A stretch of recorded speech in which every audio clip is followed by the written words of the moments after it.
இன்றைக்கி கடவுள் நம்மளுக்கு கொடுத்துருக்க வசனம் அப்போஸ்தலர் நடபடிகள் 5:9.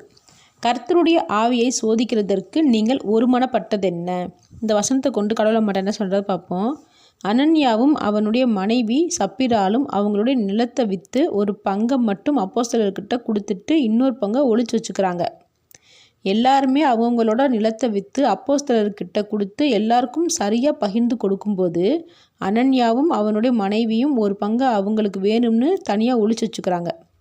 அப்போ பேதுரு கேட்குறான், உண்மையாகவே இந்த நிலத்தை இவ்வளவுக்கு தான் விற்றீங்களான்னு கேட்குறான். அதுக்கு சப்பிரால் ஆமாம் இவ்வளவுக்கு தான் விற்றோம்னு போய் சொல்கிறா. ஏற்கனவே பேதுரு அனன்யா கிட்ட ஏன் இப்படி செஞ்சீங்க, தேவனிடத்தில் ஏன் போய் சொன்னீங்கன்னு கேட்டுட்டு இருக்கும்போதேவும் அனன்யா உயிரை விட்டுட்டான். அவன் இறந்தது தெரியாத அவனோட மனைவியும் போய் சொல்கிறா. அப்போ அவளும் இறந்து போயிடுறா.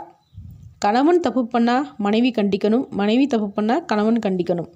இங்கே 2 பேருமே தப்பு பண்ணதுனால எதையும் அனுபவிக்க முடியாதபடி கடைசியில் இறந்து போயிட்டாங்க. யாராக இருந்தாலும் கடவுளுக்கு என்ன தெரிய போகுதுன்னு நினச்சி நம்ம தப்பு செய்யும்போது அதை வெளியரங்கமாக தேவன் காட்டி கொடுத்துட்றாரு. நல்ல செயலுக்கு ஒருமனப்பட்டோம்னா அது ஆசீர்வாதம். அதுவே தீய செயலுக்கு ஒருமனப்பட்டால் அசிங்கம், அவமானம். ஆசீர்வாதமோ அவமானமோ 2மே எல்லாருக்கும் முன்னாடி தேவன் காண்பிக்கிறாரு. எதை நம்ம தேர்ந்தெடுக்கிறோம் அப்படின்றத நம்ம யோசித்து செயல்படணும். ஆமேன்.